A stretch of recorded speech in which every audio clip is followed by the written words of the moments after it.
Hello there, and welcome to the CP7 podcast. My name's Palm. And I'm Andy.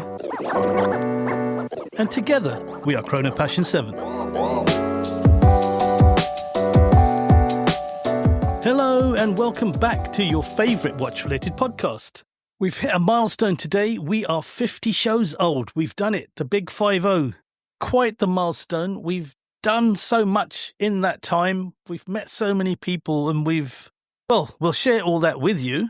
But Andy, how do you feel? Feels amazing. It still doesn't feel that long ago since we were trying to work out what we actually wanted to do. Are we doing a podcast? Are we doing video? And I'm so glad we chose what we're doing today. It's been fantastic. We've met incredible people, incredible brands throughout the whole journey. And it really just feels like we're at the very beginning of the journey still, as crazy as that may sound. One thing I'd like to highlight is that I was checking the stats a few nights ago prior to this recording, and I saw that we have reached listeners in 61 countries and 651 different cities. So I am proud to say that Chrono Passion 7 definitely is officially global. So how does that feel, Pam? We're listened to around the world. I mean, it's still weird with I'm sitting in my office room. Still, I bought a new microphone. But no, it feels amazing. It feels good. And thank you all so much for listening. I'll tell you what, if everyone from each different country, just drop a little comment on our show notes and just let us know who you are, where you're listening from. And of course, that's a good plug for the website, which is, Andy? The website is www.chronopassion7.com. So yeah, please go check out all the show notes there and let us know where you're tuning in from and who you are. Yeah, let us know more about you.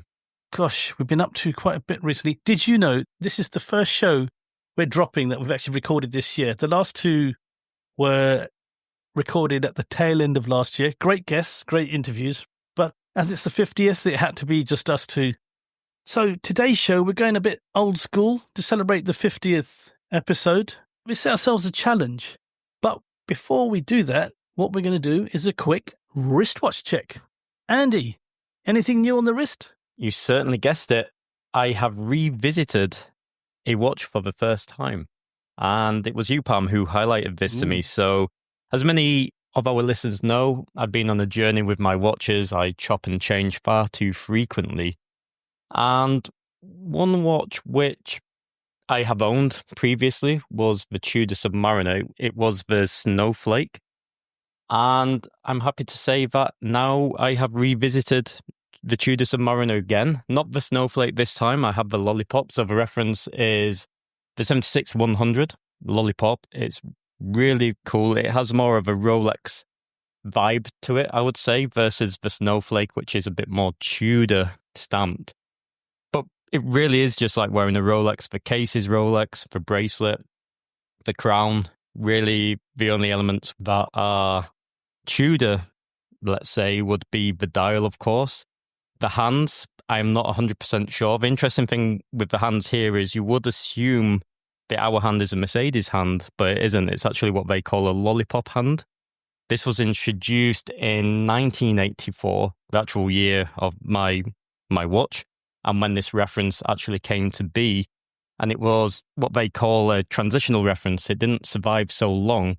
Why? Because the paint started to crack inside the hour hand of the lollipop.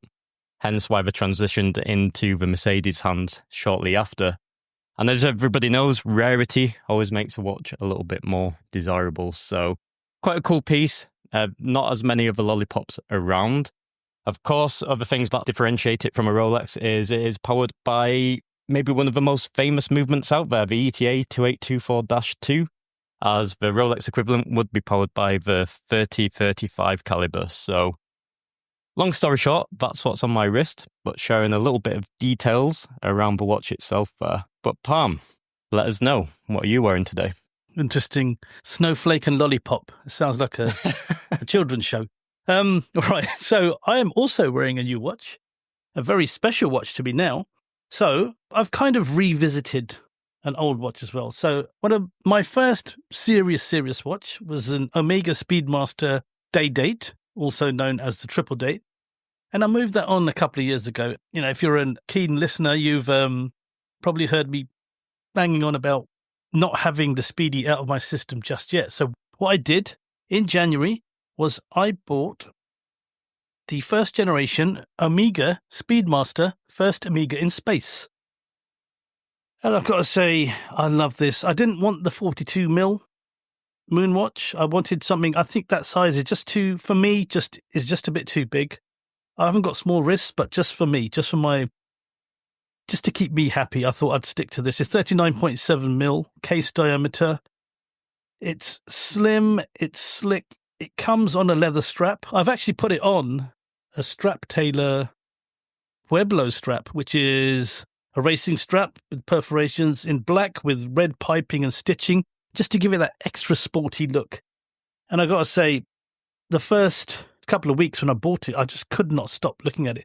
The flatness of the dial and the shape of it is very different from my Triple Date.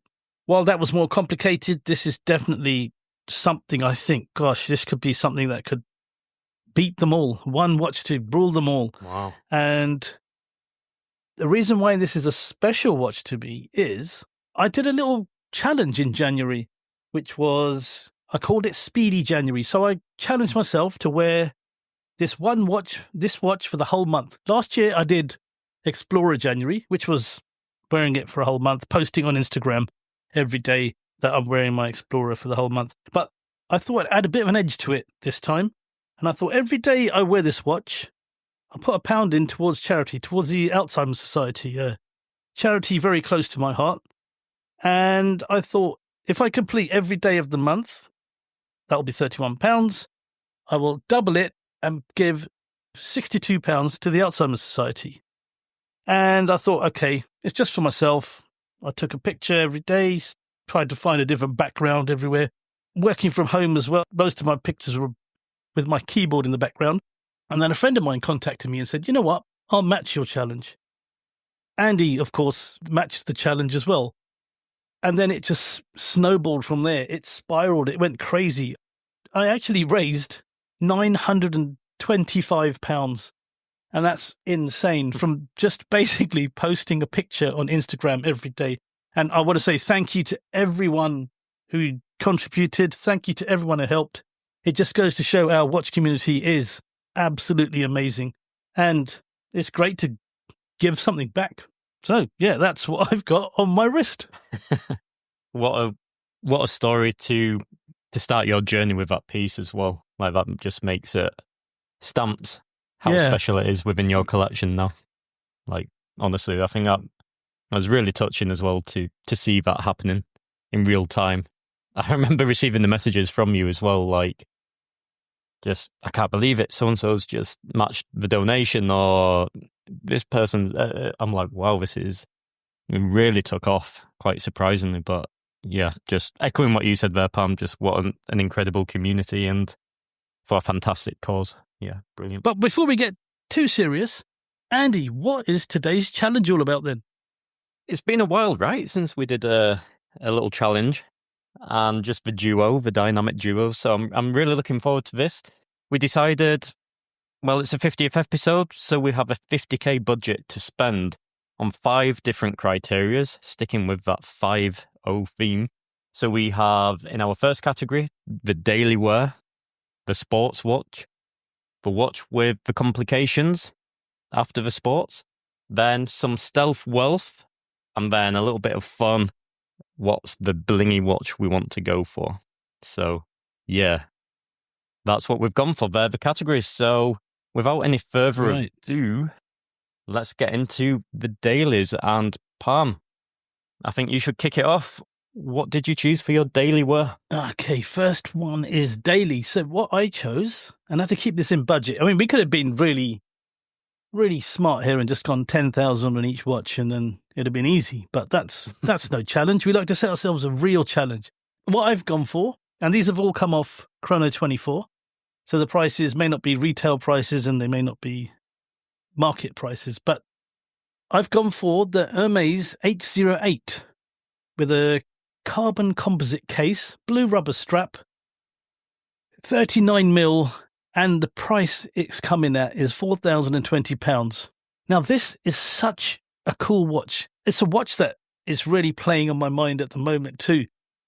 It's got this awesome blue rubber strap. You can get them, the titanium ones, with that orange strap as well, which I think is phenomenal. But this, I've called it a daily, and you're probably wondering why. This is Hermes. Why is this a daily above any other watch? But if you think about it, the shape of the case, even though I hate to say that, you might think it looks like a Santos. Some people say it looks like a Jean Elegant. I personally don't see that myself, but I think it looks a bit like an Apple Watch. And you see people wearing Apple Watches with suits, casual, T-shirts, shorts, on the beach, you name it. And I think that makes this the perfect chameleon daily watch. You could just wear it with anything. You can take it anywhere. And I think it's just cool. The font of the numbers, the way they've laid them out, the way they've cleverly switched the 3 and the 4 for the eye to, not have to strain itself. You never know. In our next show, I might have one of these. What do you reckon, Andy? Awesome. Equally, the Hermes H8 is a piece that I have always liked. Great size, great form factor. I like the one which you have chosen with the carbon case. I think that looks awesome. Looks great on the blue rubber. It's kind of like an electric blue. So make sure, again, to check out the show notes on the website to have a closer look at these pieces. But everything you say there, like that cool sports look, beach wear as well. It's just solid in-house caliber as well. I mean, and what's the price, sorry? Yeah, it was £4,020. Yeah, we're doing our challenge in pounds, by the way. By 50k, we mean £50,000. So if you're in dollars or euros, or if you're playing along at, wherever you are, at home or out and about, then you get a bit more money to play with if pounds isn't your currency. Yeah, absolutely. 4,020, yeah. Yeah, a bargain for what it offers. I think also, I've said this before, I think it could be a bit of a cult classic within the Hermes range, and a bit of an icon, a future icon within the watch scene. That might be a bit daring to say. Some people could dismiss that, and they'd be valid to do so. I believe it holds a special place. There's something quite cool about it. And often these kind of watches, which are quite special, that people sometimes miss under the radar, a few years later, they become quite hot. So I think it is a bargain. Yeah, it's a great piece. Cool. So, Andy, what have you chosen as your daily? Something quite different instantly. So I've gone for the IWC Aqua Timer Automatic 2000.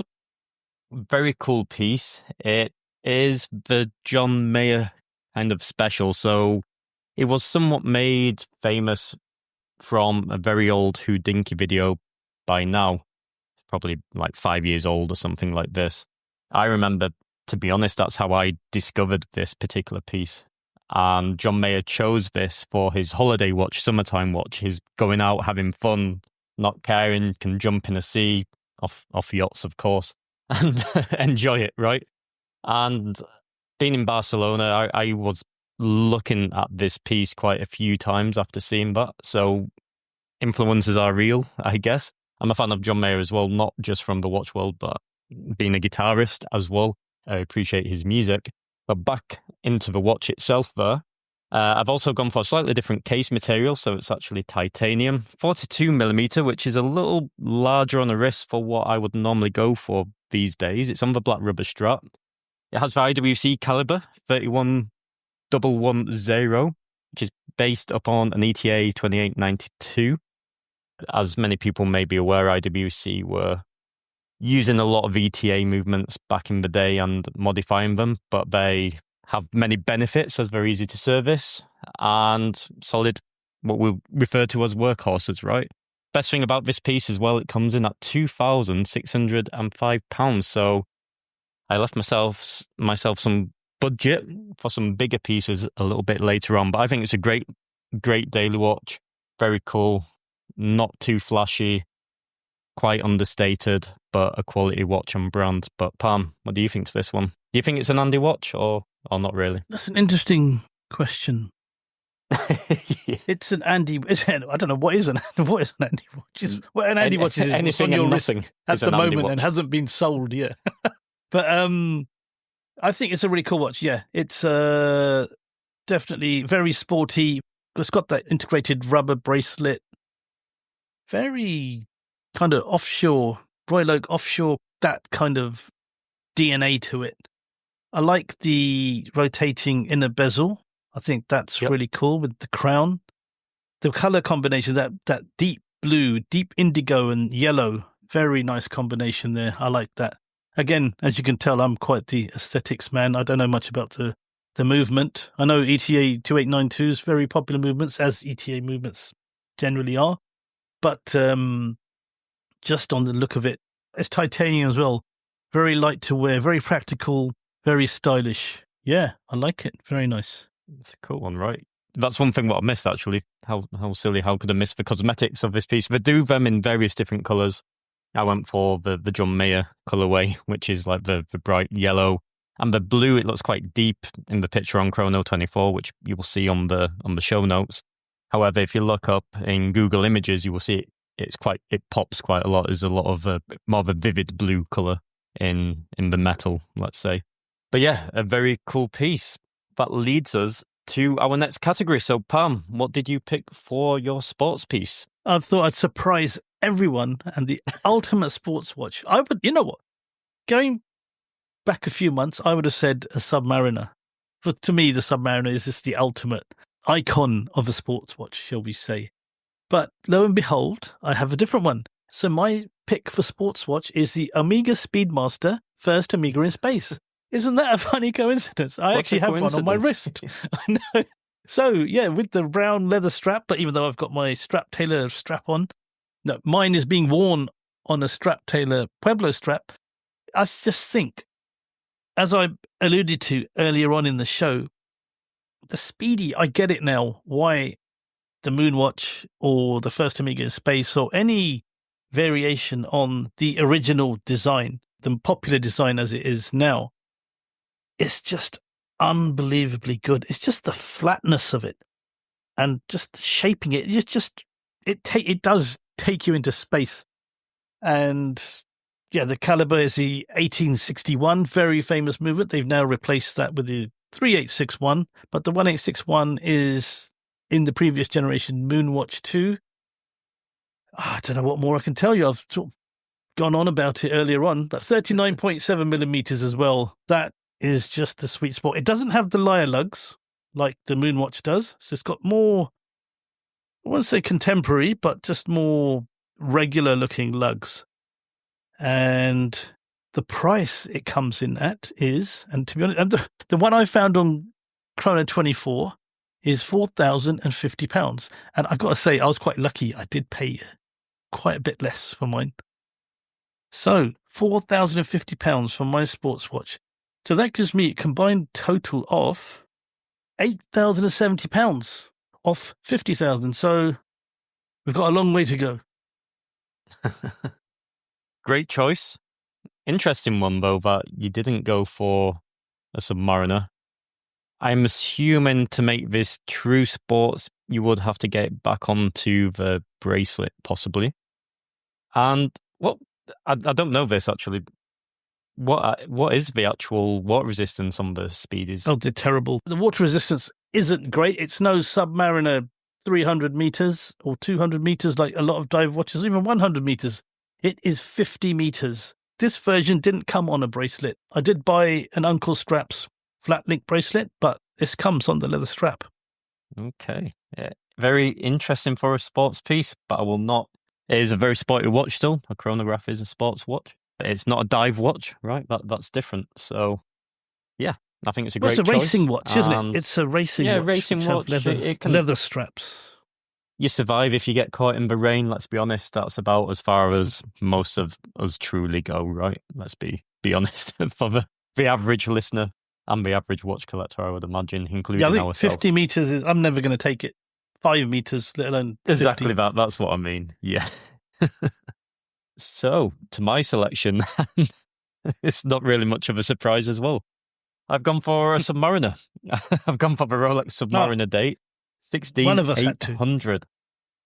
So we had to get the Submariner in there. To be honest, I would have chosen my Tudor sub. Yeah, I could quite happily go for the Tudor sub as well. But I thought, look, I'll choose something a little bit different. Why did I go for this particular Submariner? Well, I was hunting for something that fit into my overall budget. This particular piece fit into my budget well. It was a great price point. Also, it's my actual birth year watch, which makes it a little bit more special. It has that Rolex 3035 movement, which I mentioned previously. So this is pretty much the equivalent, basically the identical version of what my Tudor is, but in Rolex form. And it's the classic black Rolex Submariner date from 1986. There you go, I've given my age away. But yeah, it's a great piece. Really like it. What's more to say about a Rolex Submariner? There's not much more depth I can give. Just if I had to go one and done, I could easily go one and done with this, or equally my Tudor, to be honest. If I had to, that's what I'd actually choose. So it's funny, actually, that we chose both of us. We're in a honeymoon period with our new watches. Yeah. Yeah. But also, why didn't we choose them for the daily? Why did we choose them for sports? Because really, these are the pieces we would wear daily. Did we mess up? No, I wouldn't wear yours daily. Big cities can be dangerous. From that perspective, yeah. Yeah, so you can't call it a daily. World. It has to suit your lifestyle. That's fair. Yeah, that brings us back in. We use that justification. So the world is real. We're not in a dream world. So therefore, the IWC and the Hermes are a lot more under the radar versus the Speedy and the Submariner, two absolute icons, I would say. Combined total, however, let me just hit the price. The price point on the Submariner is £7,487. So that brings my current combined total to £10,092. So that's where I am right now. Oh, right. I'm on 8,070. Right, so you've Plenty got of a bit more wiggle room. change in your pocket. I've got around 40k left to play with. So let's move it into Complication. Which No, hang on. I've got a comment as well. Come on. Oh, sorry. You're not getting away with that. Like, you're not getting away with it. That Keep it in. Don't cut this. Yeah, I totally thought. Did I not let you give any feedback? None. I just gave my own feedback. Just usual. But, yeah. Yes, this is the ultimate. Again, safety would be the only problem for the daily. But the date, that's an interesting choice. You chose the date. I think that's the only... The daily, I get you would need a date, but for your sports watch, do you really need a date on it? I was torn. And the reason I was torn, probably because my Tudor has the date. And I do like the no dates. But now I have the date, I quite like it. That's pretty much why. And also I find having a date on a watch, once you get used to it, is very, very useful. I never thought it would be so useful. Everybody's like, who cares? I can check my phone, right? But if we go by that logic, we wouldn't have watches. But no, I understand why the date function it is actually on practical. Yeah, if you're writing an email, what's the date? Is it truly sports if it's got a date on it? That's what I mean. Come on. Well, what prevents it from being sports? Does the date get in the way of it being active? Does it stop it from being 200 meters water resistant by having a date? If you're diving with it, it might, it could be a matter of life or death. You might drown and say that the date was in the way. I give you it on. Look, I will give you it on the legibility at 3:00 is distorted due to the date. If you are a hardcore sports diver, we strongly recommend you get the no date. Get the no date, yeah. Just save yourself. However, if you want to be a bit sporty but like to know what day it is, then get the date. Yeah. What date it is, yeah. You get a date if you know what day it is. Yeah, sorry, yeah, not date, but yeah, what date it is. Yeah. Yeah. No, I love this watch. I love the Submariner. We can go on about this, but I think everyone knows. Probably some people would call this love for Submariners very boring, but yeah. I can't explain why. It just is what it is, and you love it too. It just feels right. I'll leave it at that. Going back to when I went back to the Tudor, as soon as I put it on my wrist, just the dimensions, how it feels, it's perfect. That's why I love it so much. It's just, yeah, the classic. It's not for having Rolex on the dial, and in this case, I don't have Rolex on the dial. It's just a really well-balanced watch design. And is it hyped? Maybe a little bit, but is it famous and popular for good reason? I'd say so. Yeah, we leave it at that, we I all guess. know. Yeah, we all know what a Submariner is. But Exactly. okay, so the next category, Andy, what is it? We are now moving on to complications. So hopefully we've broken away from Rolex, because Rolex are certainly not famous for complication so much. So what did you go for? I went for, now this is an interesting one. I always think of this as being the best value complicated watch there is, and that's the Breitling Premier B25 Datura 42. 42 mil, as the name suggests. It's got that beautiful creamy salmon dial. It's got a calendar, day, date, and it's even got a moon phase, my favourite complication. And it's got a chronograph on it as well. I'm getting really into chronographs. I don't know, the Speedy seems to have done something to me. It's got a chronograph function as well. Day, date, moon phase, calendar, chronograph. Beautiful watch. It's got a gorgeous brown crocodile strap on it as well. This really kind of ox-bloody brown, reddish brown. And I just think this is such a phenomenal watch. It's got an immense movement on it, the Breitling B25 movement. This ticks every box, I think. This could be a dress watch. This could be a sports watch, a complicated watch. It could be a bit, well, I wouldn't say bling. We can get a gold one. That would be bling. It's uber stylish as well. Breitling generally is known for its function. The shape and the design is very recognizable as Breitling. People seem to think that this copied a little-known Patek Philippe known as the 5270. But no, this Datura was a watch in its own right. It wasn't an homage, as we call it. This is a watch that can hold its head up high amongst any of those watches. Okay, it's not as expensive and it's not as sought after, but I think this is a super cool watch, as complicated watches go. And the price, you ask? The price is £7,241. And what a bargain. You're getting, like I say, you get a full calendar and a lunar phase or moon phase and a chronograph for £7,241. That is what you would call an absolute bargain. What do you reckon? I agree. I really like your choice. I think the dial is certainly the star of the show. Very beautiful. The day-date functionality, the lunar phase, I like the applied indices. You know what would make it would seal the deal for me? I'm really a sucker lately for Breguet numerals. I just want to see Breguet numerals on everything. But maybe then it loses that aviation look, and that's probably why. So I think because they're quite concealed by the subdials. Arabic numerals are concealed by the subdials. Yeah, so it looks awesome. I think you've really gone for a nice choice here. I think I've got some competition on the complication selection. Okay, so Andy, let us know what you have picked. So this one, my choice it's a piece that I have dabbled around a few times. It's certainly been in my favourites list many a time on Chrono 24. I believe this watch will come into my collection at some point, and I don't say that lightly. It's a watch which I really respect a lot. Which watch am I talking about? The IWC Da Vinci Perpetual Calendar, the reference 3750. It's just, for me, this is a golden era within IWC. I love the design.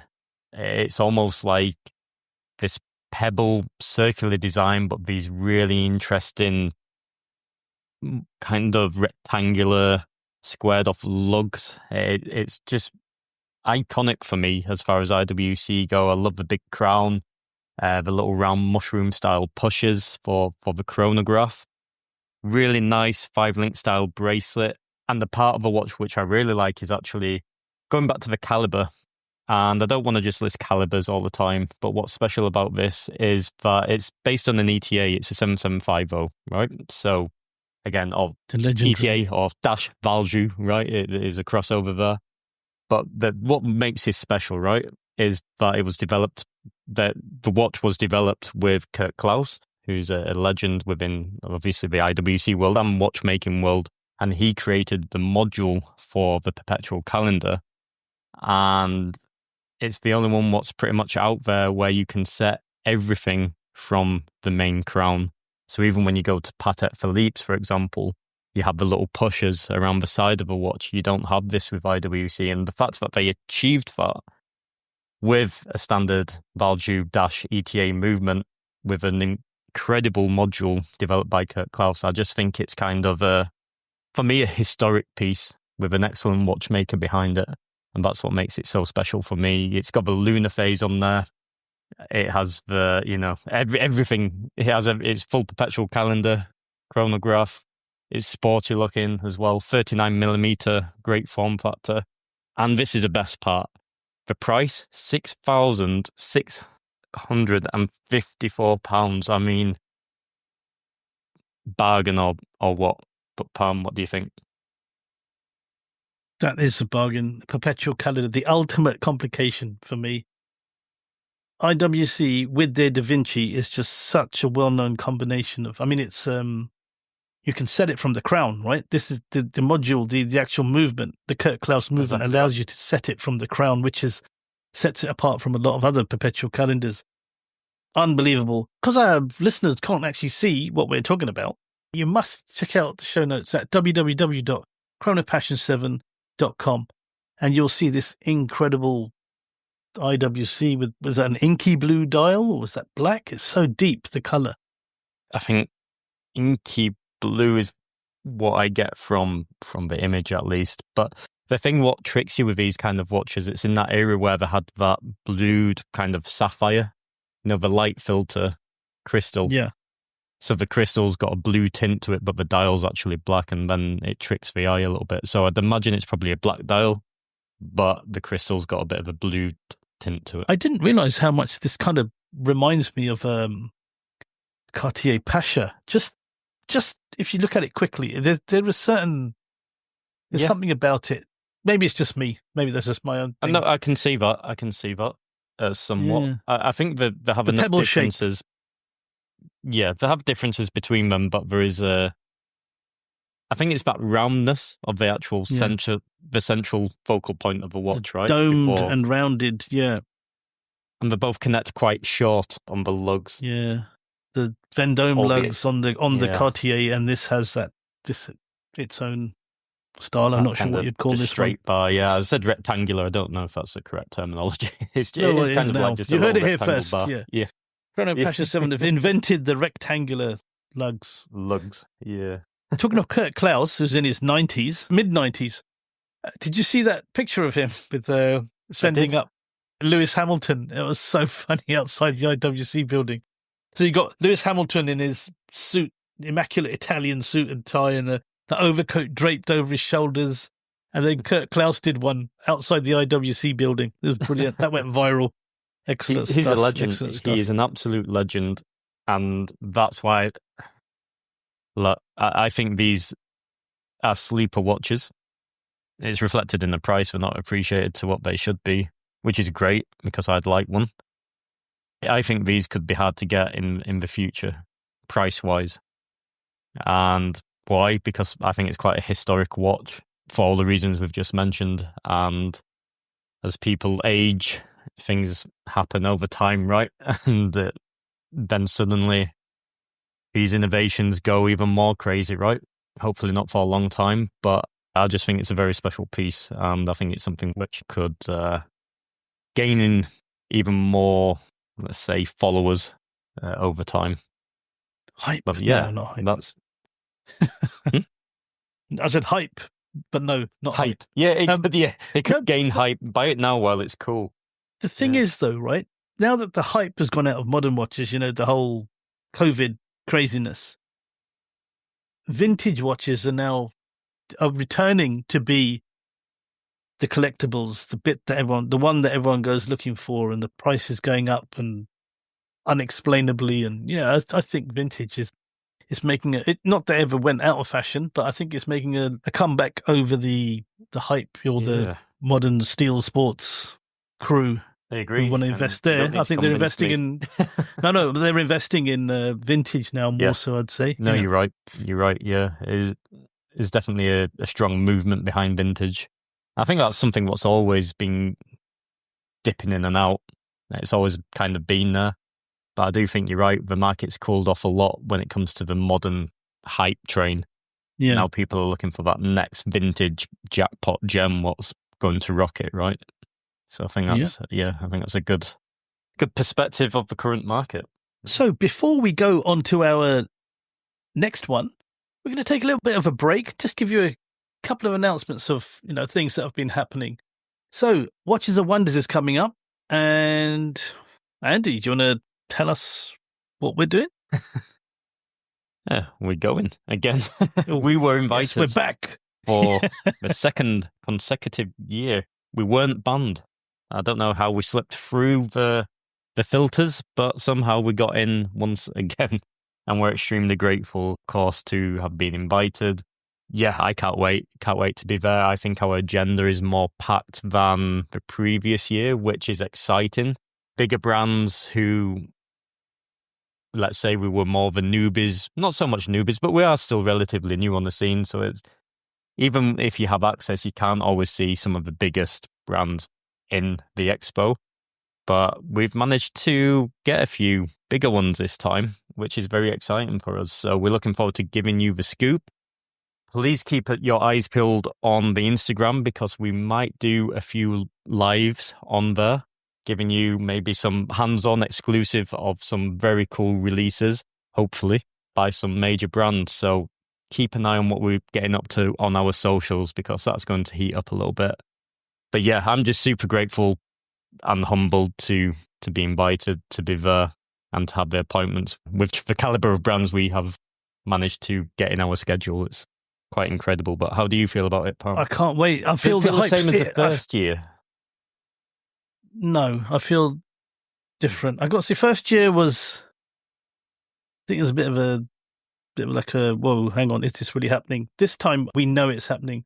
I'm feeling the excitement now as well that we're going to go to Pal Expo again. It's going to be busy.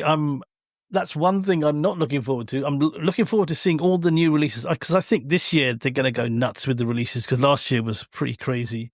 And we did overextend ourselves slightly last time in terms of number of appointments. We have more. Hopefully we can be a bit more slick with them.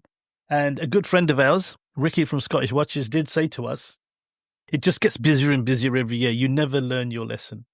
And yeah, really excited. And talking of Scottish Watches, another thing we've been up to is we were on an episode with Ricky 2 weeks ago.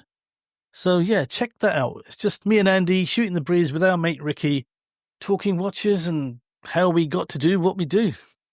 So yeah, should we get back to the challenge? Yes, let's get back into it. So that takes us across then to Stealth Wealth. And this is quite a funny one. But why is it funny? Stay tuned, you'll find out why. But Palm, without further ado, what did you choose for Stealth Wealth?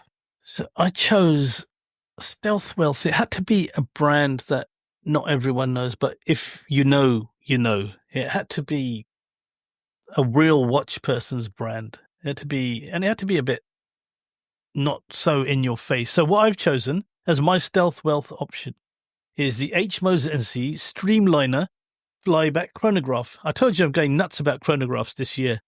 And the fact that it's a flyback chronograph as well, it just gives it that extra awesomeness. I mean, this is 42.3 mil. It's got that beautiful blue fume dial, which deep blue transitions to a sunburst. And then it's got the sports detailing on the minute track, just to give it that whole chronograph vibe. Because you can't tell, there are no subdials on this. It just times per minute, and it's got these really cool rectangular pushers at 10 o'clock and 2 o'clock to stop and start, and just such a beautiful watch. My favorite watch of last year was the Streamliner with the salmon stroke caramelly fume dial. Since then, the Streamliner has caught my eye, and I've got to say, this one, when I thought, right, it has to have a complication, it has to just look so unassuming, but if you know what it is, it's a bit of a baller, as they say. The bracelet as well, the almost like, I don't know, it reminds me of the Predator, the armor he wears. It just looks so reptilian yet futuristic, that bracelet. It just looks from the future. It just it's crazy. Really nice, amazing movement. The HMC 902 with that flyback chronograph. And the price, which would surprise you, is, I'd say only, but it's always relative to this crazy hobby we're in, and this is my stealth wealth option, is £24,786. So that's not insane, and it fits me nicely into this £50,000 challenge. It doesn't push me over, and it just keeps me nicely under. And yeah, that's my stealth wealth option, and my grand total at the moment, including that, is £40,097. So, like I said, I'm well in my budget. Excellent. Great choice. The Streamliner, one of my favourite pieces from H. Moser. This, for me, is probably the most iconic Streamliner, which you've chosen here. Beautiful. The fume dial is, again, you just need to see these in the metal to really appreciate them, and that bracelet, like you described it perfectly, so I won't repeat that, but it's how it fits around your wrist as well, and the way the light plays with it as you move it. Like, okay, we see that on Rolex, which AP nailed it, but these have a certain, on the Streamliner, the bracelet just has a certain sparkle to it as well, and due to that riveted kind of scalloped look to the bracelet, it just plays with the light in a very different way to any other bracelet. That's what's out there. Fantastic piece, and it's weird. The longer you spend within this industry, the more exposure you start to have around all these various different watches and brands. Maybe you become somewhat desensitized to price, but 24k, I'll round it up to 25k for this piece. I think it's worth every single penny. I think everything's relative, and if you're in that fortunate enough position where this could be an easy decision for you, I think it's a no-brainer. I think for me, it's quite an iconic piece. I think if it's not an icon now, it's a future icon. I know we've had little debates around this before with the Streamliner, but I think this one in particular as well, with that race track, minute track, I love it. I think it's awesome. So great choice. I'd choose that for myself as well. So I didn't mention the red second hand on the chronograph as well. It just adds to that blue, that red, white and blue racing. It just works. Everything just works on it. Cool watch. And also, you mentioned the way the light plays with it. It's brushed steel as well. It's not polished. So for them to do that, it's almost silk. When you try a Streamliner on, it's just got this silky finish, brushed, but superb. And Andy, what's yours? What brand have you gone for next? Well, funny enough, I've gone for H. Moser. This is what I was saying. Wait, listen, and it'll all make sense. So we've both gone for H. Moser for stealth well. And we're not sponsored by H. Moser, just to be clear. Well, if you're listening, H. Moser, we are open to suggestion. Yeah, we are open to sponsorship. Jokes aside, they are quite stealthy, their pieces. People, us enthusiasts, we know H. Moser. We can identify a H. Moser from across the room, but the general public can't. And I went for the Ventura Vanta Black. Just a basic two-hander. Why? Let the dial do the talking. And one thing I always appreciated with H. Moser were the purity range, which they do as well. and they were famous just for having beautiful fume dials, two-handers. The whole point of these watches is to just draw you into the dial and into the time and the piece itself. And sometimes less is more without it sounding too cliche. And the Vanta Black dials, certainly, you just get lost. It's a weird kind of experience. Again, you need to just handle these pieces in the metal. You can get lost just staring into space, basically. That's probably the best way of describing it. 39 millimeter. It's in 18 karat rose gold, but it's not flashy. It's just, if you know, you know, and anybody else around you be just, that's a classic gold black watch. Everything's, the eye's in the detail, right? It's all in the detail. Has the HMC 32.7 manufacturer caliber, so great movement, of course. It's Moser who we're talking about. And the price point, a little bit less, but it's quite expensive maybe for a two-hander, but not for how brilliant the dial is in person. It comes in at 19,404, so that would bring my current grand total to, let's do a bit of a drum roll, to £36,150. So I'm currently, I have more change from Pam, I believe, at the moment, so I'm doing all right. But Pam, what do you think to this one? Yeah, I remember this from Geneva Watch Days, and this watch, listen to our show on part 1 of Geneva Watch Days for 2023, not 2024's. And I was waxing lyrical about that Vanta Black dial and the nothingness, the abyss of nothingness that it is. I mean, the effect of it absorbs no light and it just feels like it's drawing you into a black hole. Enough said, I think. That is just simplicity, yet class. Exactly that. I believe it hits that. Both pieces we've chosen here hit that stealth wealth. Yeah, great choice, mark. So that takes us to our final category where we allow ourselves to have a little more fun. So I'm curious to see what you've chosen for your bling watch.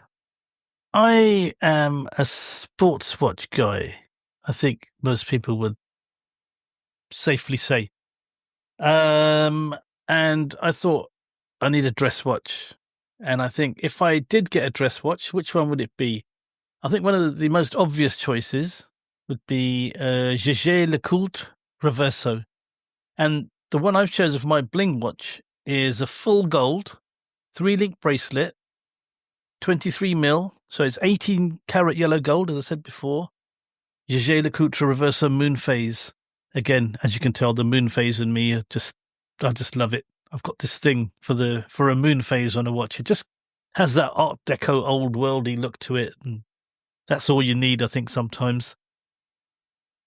But this, just the rectangular shape, the flip bit, the nice thing is you could get something nice engraved on it. You can put your name on it. You could do nothing with it. You could just impress your friends at parties by flipping it back and forth, round and round.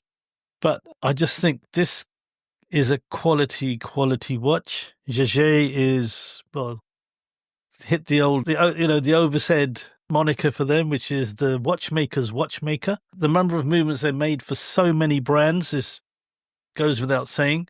This one's a quartz, so it's not big on the, technology side inside, but we're going bling, full bling here. And this is gold. No diamonds, just gold. A nice cream guilloche dial with some nice, simple Arabic indices at 12, 3, and 9.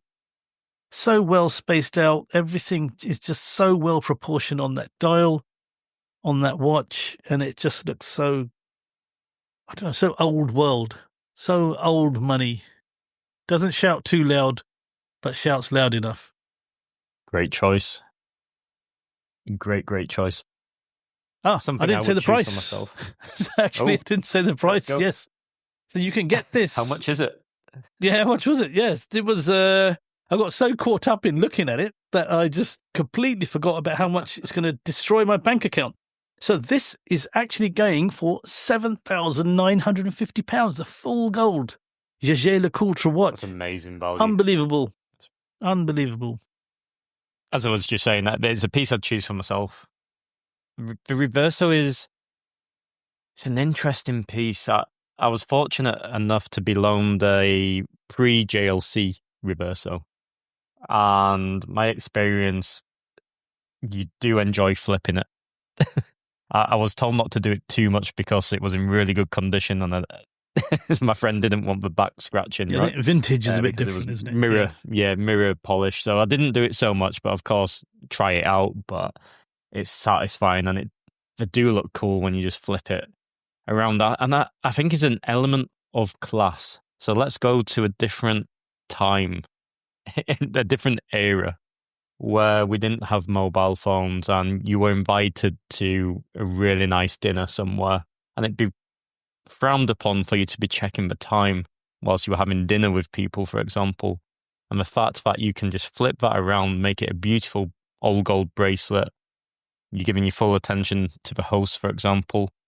That connects to that, what you were saying, Pam, with the old world connection, that old money connection. I know originally that was for the polo sports side of the watch. But I think that's quite a class act. You're at dinner, you're wearing a watch, but when it's time to speak with people, flip it around, and it shows that your time's with them and you're not conscious of the current time. And that's what I think is cool about that. Yeah. I think that polo story is quite funny because they could have just not worn a watch. Who needs to wear a watch? What time is it? Playing polo. Polo. Yeah. What's it called? Chucker. What chucker? It's not going to tell you what chucker it is or whatever it's called. I think the dinner watch store is maybe more appropriate, but it's not the reason they did it. But it's not the reason they did it, but it's a funny one. Just take the watch off. Why would you wear a watch anyway when you're playing sports? Especially riding a horse. Riding a horse and playing sports. That's makes no even sense. More interesting one. There must be a JLC Reverso crash somewhere.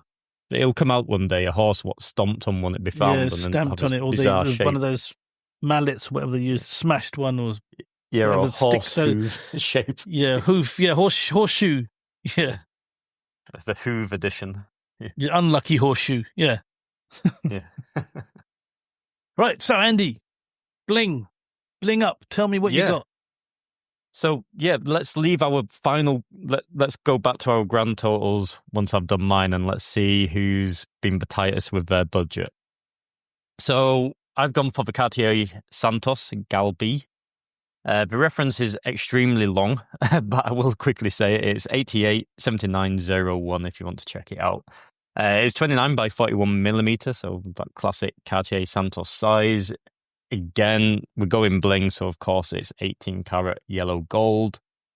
And similar to Palm, it's a Cartier quartz movement. There's no party going on in this side. There's no party going on inside of this watch. It's just for me, a Cartier Santos is pure class. And to have it in 18 karat yellow gold, it does all the talking. You don't have to do much more. I think... Personally, it has the old money charm to it as well. I just think they're beautiful. I was lucky enough to try on a old gold Santos. So was Palm, actually. A friend of ours on the watch scene. He had one back in the first Geneva watch days we went to, but it had a diamond dial. So that was a lot more bling. This one just has the classic Cartier dial with the Roman numerals, beautifully blued hands. It does have a date at 6 o'clock. Just nestled away there, not really taking up much of a dial. Very subtle, but they just look so good. Again, you can dress kind of casual with a nice crisp white shirt.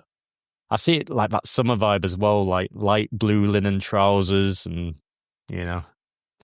crisp blue linen shirt with this watch or white. It just looks class. And equally, you can wear it with a tuxedo and it will look excellent as well.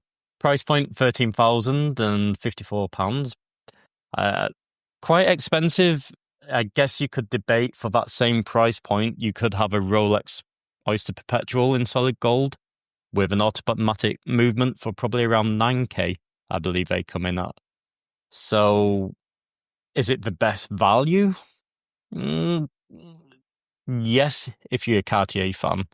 If you're looking for the best pound to pound, then arguably a no-date Rolex Oyster Perpetual, I think they come in around 9K, as I said. So, debatable, but for me, I'd pay that extra bit and go for the Cartier just because I like the cosmetic side of it. I really, really like a lot. And sometimes that's truly what it boils down to. It's not always about how quartz versus mechanical and things like this. But anyway, Palm, what do you think to this one? Yeah, it's Cartier class. Cartier equals class. I think it can, like you say, hit so many scenarios. This is the Gordon Gekko watch, right, from Wall Street. It looked in place when he wore it with his Wall Street suit and braces and pleated trousers and white collar with a tie, white collar blue shirt, the old collar and cuffs matching, but not matching the shirt. But I think this is, as all gold watches go, this is probably one of the most versatile. I think the Rolex Day Date, the President, and this are probably the most versatile full gold watches you can get, which are as kind of dressy as well. The more dressy, you can get a sports one, that obviously gives it the advantage you can wear it in multiple situations. This is a sports watch, but it just oozes class and sophistication. Absolutely agree. There's one thing, actually, what's quite interesting here. And I was referring to a perpetual, right? Classic Rolex Oyster Perpetual, solid gold, 9 grand, right? Mm. What I didn't mention is my old Oyster quartz costs less than this. Well, Day-date Oyster quartz, solid 18 karat gold Rolex Day-date. And I could have chosen that. And it maybe shows where my head is at the moment within my collecting journey somewhat. But right now in this time and space, this is what I'd go for, I think. Is it better? It's certainly not. The movement, the Oyster quartz movement's far, far superior than the quartz movement inside this. But again, sometimes it's just that vibe a watch gives, that look it gives. And yeah, I really, really like this. So, but it's interesting because why didn't I choose the Oyster quartz? But hey, there you go. Our tastes develop and change. It's always a journey. We're always conflicting, and yeah, there we go. That's how it goes sometimes. So that takes us then to our final grand totals. So we start with you, Palm. What was your overall total? Did you hit 50K on the dollar, or did you just miss it? I was within budget. My total was £48,047. So I can buy myself a few G-Shocks. Yeah, and some new straps. New straps, G-Shocks, new Bergen spring bar tool. Yeah, you could even buy another watch, actually. You could have had 6 watches. 2 dailies. Could have had 2 dailies. One for the morning and one for the afternoon. There you go. Opportunity missed. Yeah. And your total? My total was a bit more... I got a bit more spend happy with this Cartier, I think. I was at £49,230, so I could buy a little something, but not much change left there. I'd probably save the rest for, I don't know, a nice suit and some shoes to go along with this watch, with the Santos. Yeah, so £49,230. So is the winner the one who saves or the winner the one who comes closer to the end? Let us know in the comments. Yeah, let us know. Also, whose collection would you choose? Palm's or mine? And equally, Palm, would you go for my 5-piece collection, or would it not be for you? I think I'd mix. Everyone's different. Even the listeners. Yep. Tell us your favorite combination of 5 pieces for 50K that we've done. What would I swap? Actually, let's have a look. Would I swap anything out? Okay, let's break it down, and we can both do it together. Yeah, for the final part. So we go in reverse. Bling, just very quickly. Would you trade your bling for my bling? No, no, I can't. I just like No? the Reverso. Yeah, I don't know So why. you stick with a reverso. No, but the Santos Galbi in gold is something I really would like. No, it's fine. But I It's discovered just for this. fun. I'd never seen this gold Reverso before, and I just think it just It's class. It really is class. I won't disagree. But in this case, I stick to my stick to my Cartier. Then going to Stealth Wealth, would you trade the Streamliner for the Vanta Black Ventura? I do love the Vanta Black Ventura. I really do, but I just think there's something about the Streamliner. It's like the Bulgari Octofinissimo, something iconic about it, and I just think that I mentioned that if you know, you know. I think this is more if you know, you know, than a lot of other regular pieces that Moser make. So equally, I love the Vanta Black. I think it's a truly special piece. But in this particular case, 1 point to palm, I would maybe trade. I can't because of break budget, but let's just forget that for now. I would swap Stealth Wealth for 60,000 challenge. So there you go. That's 1 point to palm. Okay, well, 1-0 to me. Excellent. That's the one what I'd change, yeah? Not that I don't like the Vanta Black, but the Streamline is just very, very cool.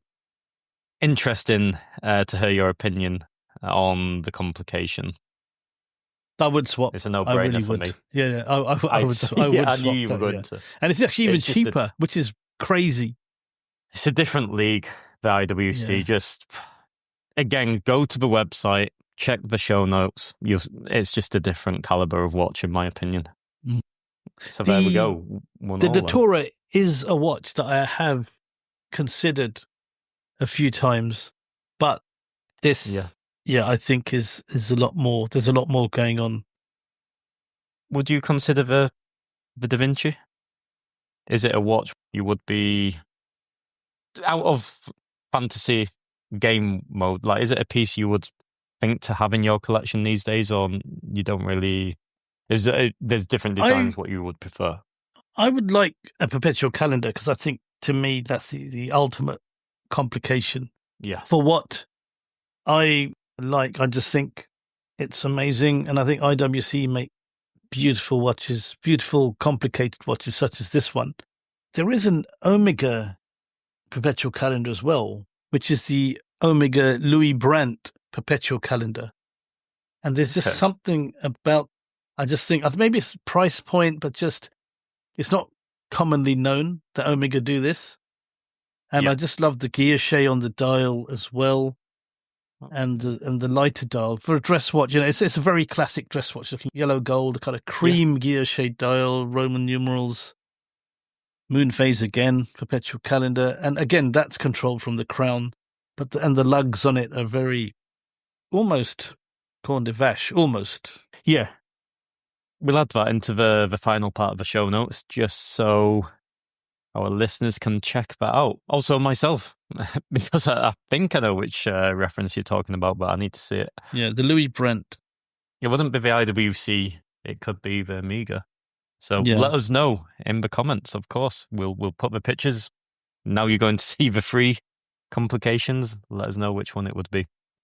Cool. Then for sports, would you trade... I don't think you will. Would you change your Speedy for the Submariner? I'd have both. I wouldn't trade it. I love the Submariner. I'm in full Submariner. I have a Submariner, so you know, I just you do. Yeah, I already own a variation of it, so I just I know it's very boring, but it's interesting. I didn't pick any Rolexes, and I'm quite a Rolex fanboy. Yeah, you're amongst other brands, but Rolex. yeah. Well, clearly not actually, because you didn't pick not at the moment. No, not in this challenge. Yeah. No, I think that's a really tough one because I love this watch and it means so much to me. So, because it's my birth year, or yeah, of course, yeah, and also the Speedy means a lot to me, also. But yeah, because it's your birth year, reminds me of you. Yeah, there we go. So no brainer. Of course, you're going to change it. No, I'll keep the Speedy. Yeah, no, I'll keep the Submariner. I'd have So- both. I'd take both. This is in an fancy ideal now, world, yeah. I would say these are two ideal watches to have in a collection. They complement each other absolutely perfectly. Totally agree.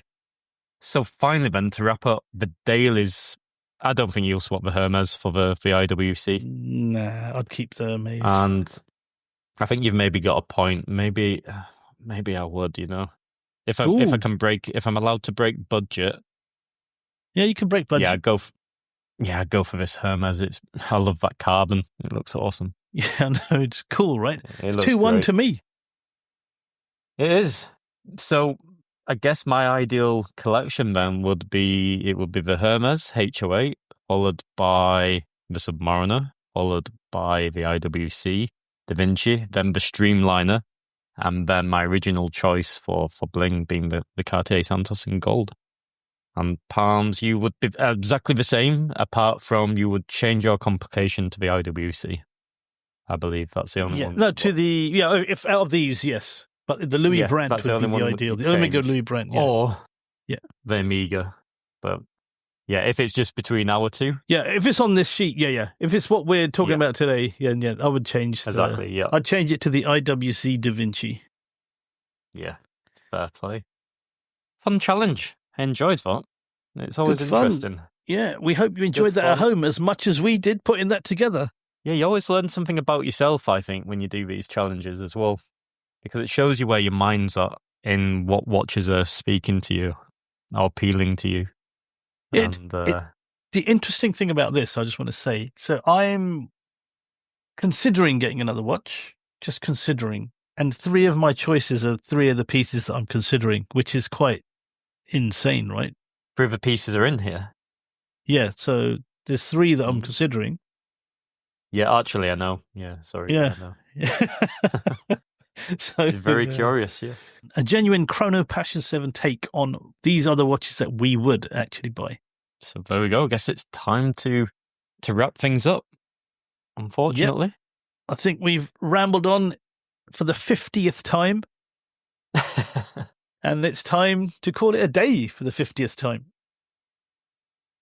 So, Andy, do you want to lead us out from Barcelona? Yeah, let's do it. So thank you so much for listening. Please let us know how you enjoyed the show in the comments on the website. Make sure to visit www.chronopassion7.com and enjoy the show notes as you listen along. Or if you're out and about listening to the podcast, when you get back, just quickly tune into the website as well to take a closer look. I would also like to take the opportunity to thank everybody who's been giving us some nice ratings. We've seen on Spotify an influx of 5-star reviews. So if you are wondering where this is, if you go onto the Spotify app, when you just go on the homepage of our podcast, in the very top left where the logo of our podcast is, you can see somewhere where it shows the little 5 stars, and you can click on there and then hopefully choose 5-star if you're really enjoying the show, and then submit. And then that really does help us a lot to be pushed in the algorithm of Spotify for more listeners to discover our podcasts. So wherever you're listening from, if you have a similar ability to do that, if you're over on Apple, if you could just drop us a quick review, it really helps us out a lot and we really appreciate it. So with that being said, I will stop rambling and say hasta luego and adios from Barcelona, and I'll speak to you all on the next one. And as Andy says, farewell from Barcelona. From London for the 50th time, it is Toodle Pip and laters, and we'll see you, and you'll hear us, in the next one.